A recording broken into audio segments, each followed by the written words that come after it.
오늘 하나님께서 우리에게 주시는 말씀은 마태복음 8장 23절에서 34절입니다. 마태복음 8장 23절에서 34절 함께 교독하겠습니다. 제가 먼저 23절 봉독합니다. 배에 오르심에 제자들이 따랐더니 바다에 큰 놀이 일어나 배가 물결에 덮이게 되었으되 예수께서는 주무시는지라. 그 제자들이 나와 깨우며 이르되 주여 구원하소서, 우리가 죽겠나이다. 예수께서 이르시되 어찌하여 무서워하느냐, 믿음이 작은 자들아 하시고 곧 일어나사 바람과 바다를 꾸짖으시니 아주 잔잔하게 되거늘. 그 사람들이 놀랍게 여겨 이르되 이가 어떠한 사람이기에 바람과 바다도 순종하는가 하더라.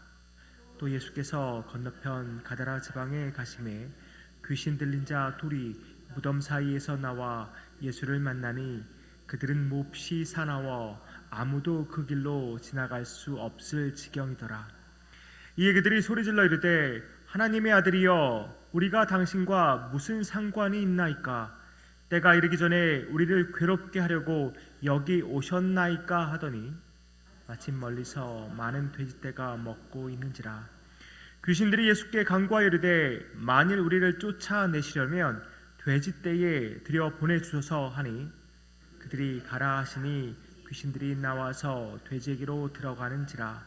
온 떼가 비탈로 내리다라 바다에 들어가서 물에서 몰사하거늘. 치던 자들이 달아나 시내에 들어가 이 모든 일과 귀신 들린 자의 일을 고하니 온 시내가 예수를 만나려고 나가서 보고 그 지방에서 떠나시기를 간구하더라. 아멘. 오늘 본문 23절은 이렇게 시작합니다. 배에 오르심에 제자들이 따랐더니, 배에 오르심에 제자들이 따랐더니. 병행 본문인 마가복음 4장과 누가복음 8장에서는 볼 수 없는 단어가 하나 있습니다. 바로 따랐더니입니다. 이 따랐다는 것은 그냥 같이 동행한다 정도의 의미가 아니라 제자로서의 헌신적인 추종을 의미합니다. 마태복음에서 특별히 이렇게 따랐더니라는 단어를 넣은 이유는 아마도 어제 본문의 마지막 구절과의 연결성 때문이 아닌가 싶습니다. 어제 본문 8장 22절 끝부분에서 예수님께서 이렇게 말씀하시죠. 너는 나를 따르라. 너는 나를 따르라. 이 말씀과 연결하여서 마태는 제자들이 예수님과 함께 배에 오른 것을 따랐다라고 표현하고 있습니다. 그럼 이렇게 예수님을 따랐으니까, 예수님께 헌신적으로 추종을 했으니까 이 배항에는 안전해야 하는 것 아닙니까? 풍랑이 일면 안 되는 것 아닙니까? 예수님을 따른다고 따랐으면 이 바다는 배가 건너가기에 가장 좋은 최적의 상태가 되어야만 하는 것 아닙니까? 예수님과 함께 가는 길은 언제나 평탄한 길이어야 맞는 것 아닙니까? 그런데 우리의 이러한 기대와 바람과는 다르게 예수님과 제자들이 타고 가는 배는 지금 물결에 덮이게 생겼습니다. 제자들은 지금 우리가 죽겠나이다 겁에 질려 소리치고 있습니다. 우리가 제자들의 프로필을 좀 알죠. 제자들 중 상당수가 어부들입니다. 배를 많이 타봤다는 이야기죠. 산전수전 다 겪어봤다는 말입니다. 그렇게 경험 많은 어부 출신인 제자들도 두려워 떨 정도면 지금 일고 있는 풍랑은 장난이 아닌 것입니다. 도저히 감당할 수 없는 수준인 것이죠. 너무 놀라고 당황해서인지 제자들은 지금 예수님이 어떠한 분이셨는지를 까먹은 게 아닌가 싶기도 합니다. 우리가 8장만 살펴봐도 제자들은 옆에서 예수님이 하신 일을 다 지켜보았습니다. 나병 환자를 고칠 때도 지켜보았고 또 백부장의 하인의 중풍병을 고칠 때도 지켜보았고, 또 베드로의 장모의 열병을 낫게 하신 것도 다 지켜보았습니다. 그뿐입니까? 8장 16절은 또 이렇게 말씀합니다. 저물매 사람들이 귀신 들린 자를 많이 데리고 예수께 오거늘 예수께서 말씀으로 귀신들을 쫓아내시고 병든 자들을 다 고치시니. 제자들은 예수님이 이 모든 일을 행하실 때 옆에서 지켜보고 있었습니다. 그럼에도 불구하고 예수님과 함께 탄 배에 풍랑이 일어나고 또 죽을 지경이 되자 두려워 떨고 있습니다. 27절에 보면 그 사람들이 놀랍게 여겨 이르되 이가 어떠한 사람이기에 바람과 바다도 순종하는가 하더라 라고 말씀합니다. 이렇게 제자들이 놀라는 것을 보면 병든 사람을 고치고 또한 귀신 들린 사람에게서 귀신을 내쫓는 것까지는 제자들이 보고 믿었는데 바람과 바다, 다시 말해서 자연까지 다스리실 수 있는 분인 것은 알지 못했던 것이죠. 그러한 능력의 예수님이 함께 하시면 배가 침몰하지 않을 것이라는 확신까지는 제자들이 갖고 있지 않았던 것입니다. 그래도 제자들이 잘한 것이 있다면 주무시고 계신 예수님을 깨우고 구원해달라고 부르짖은 것입니다. 업으로서의 자기의 지식과 경험으로 이 문제를 해결하려고 애쓴 것이 아니라 예수님께 나아가서 도움을 구한 것은 참 잘한 일입니다. 물론 어찌하여 무서워하느냐 믿음이 작은 자들아 라는 핀잔을 듣기는 했지만 그들이 예수님께 애원을 했을 때 어떠한 일이 일어났습니까? 예수님이 일어나셔서 바람과 바다를 꾸짖으셨더니 바람과 바다가 아주 잔잔하게 되었습니다. 이 사건이 우리에게 주는 교훈은 무엇일까요? 제자로서 예수님을 따른다는 것은 핑크빛 미래를 약속받는 것은 아니라는 말입니다. 성경 어디에도 너희가 나를 따르면 너희 인생에는 시련도 없고 어려움도 없을 거야 라는 약속의 말씀은 없습니다. 오히려 오늘 말씀의 제자들처럼 예상치 못한 시련과 위기에 봉착하는 것이 어찌 보면 우리 믿는 자들의 삶입니다. 그래도 너무나 감사하고 다행인 것은 주님이 항상 우리와 함께 하신다는 것입니다. 이사야 43장 1절과 2절이 이렇게 말씀합니다. 야곱아 너를 창조하신 여호와께서 지금 말씀하시느니라. 이스라엘아 너를 지으신 이가 말씀하시느니라. 너는 두려워하지 말라. 내가 너를 구속하였고 내가 너를 지명하여 불렀나니 너는 내 것이라. 내가 물 가운데로 지날 때에 내가 너와 함께 할 것이라.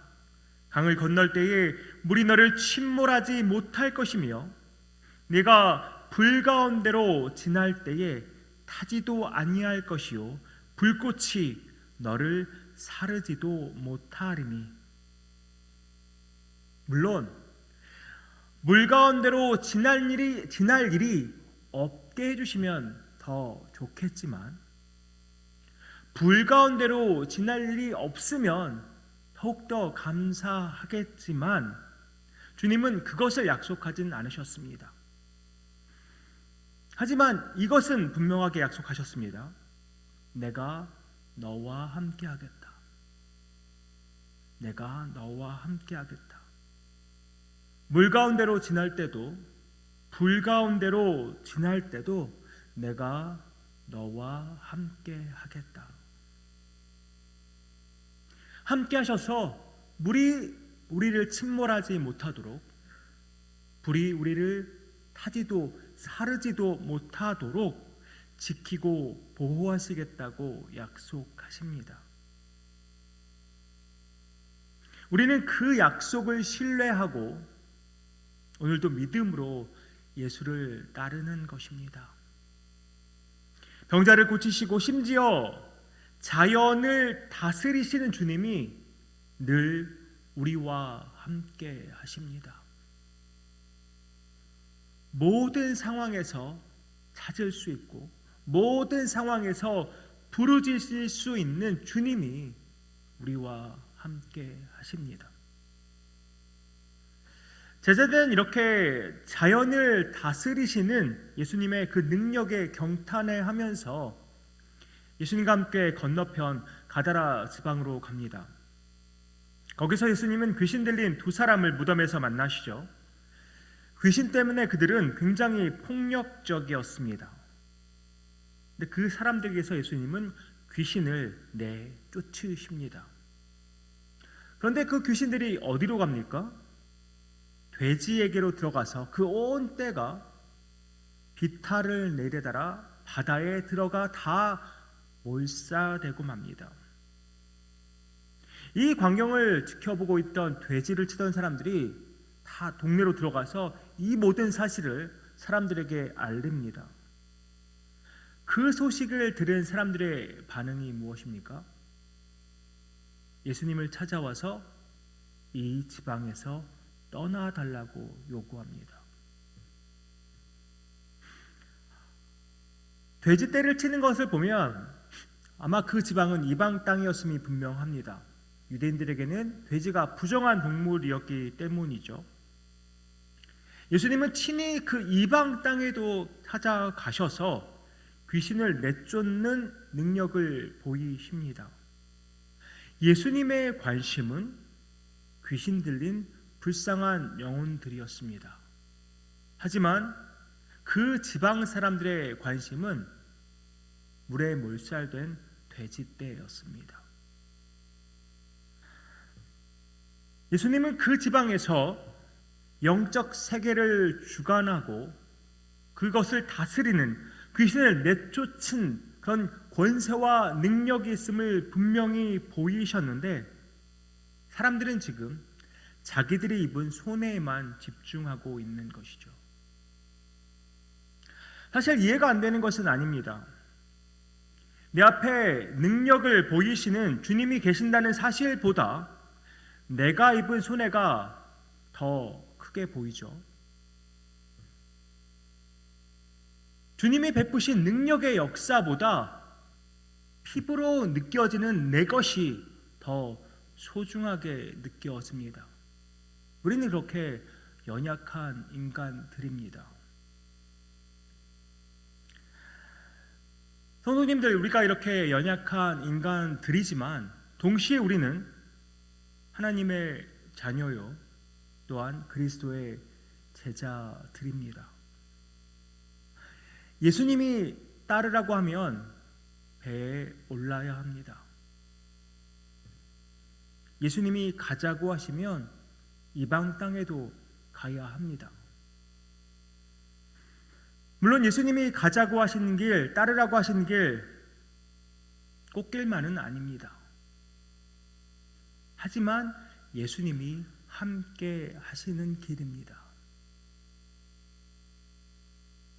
어떤 예수님이 함께 하시는 길입니까? 자연을 다스리시는 예수님입니다. 영적 세계를 주관하시는 예수님입니다. 다시 말해서 만물의 주권자이신 예수 그리스도이십니다. 내 모든 문제를 맡길 수 있는 든든한 분입니다. 내 모든 염려와 아픔과 그 힘과 걱정을 다 털어놓을 수 있는 신실하신 분이십니다. 그런 예수님과 함께 걷는 길이라면 때때로 힘겨워도 우리 걸을 수 있지 않습니까? 때때로 버거워도 여전히 앞으로 갈 수 있지 않습니까? 십자가에서 죽으시고 또 부활하셔서 우리를 죄에서 구원하시고 의인 삼아 주신 분이 바로 예수 그리스도이십니다. 물론 우리 앞에 놓인 상황이 만만치 않을 수도 있습니다. 오늘이든 내일이든 언제든지 우리의 예상을 벗어난 일들이 우리 앞에 펼쳐질 수도 있습니다. 도저히 내 힘으로는 감당하기 힘든 어려운 일일 수도 있겠죠. 이때 우리가 해야 할 일이 무엇입니까? 내 곁에 계신 우리 주님께 모든 것을 부르짖고 간구하는 것입니다. 때때로 우리가 물을 만나거나 불을 만날지라도 예수님은 그 물에서, 그 불 속에서 우리를 건지실 능력의 주님이십니다. 성도님들, 두려워하지 마십시오. 무서워하지 마십시오. 예수님은 저와 여러분과 늘 함께 계십니다. 인생의 위기의 순간에 우리가 낙심하는 것이 아니라 주를 향한 신뢰로 용기를 내어 나아가는 우리 되기를 소망합니다. 우리가 믿음으로 나아갈 때 이전에는 경험하지 못한 예수님의 놀라운 능력, 더 크고 놀라운 능력을 분명히 경험하게 될 것입니다. 이 모든 은혜가 여기 계신 우리 뉴장의 모든 성도님들과 함께하길 원하고, 우리 뉴장의 모든 관속들이 이 모든 은혜를 날마다 경험하기를 주님의 이름으로 축복합니다. 기도하겠습니다.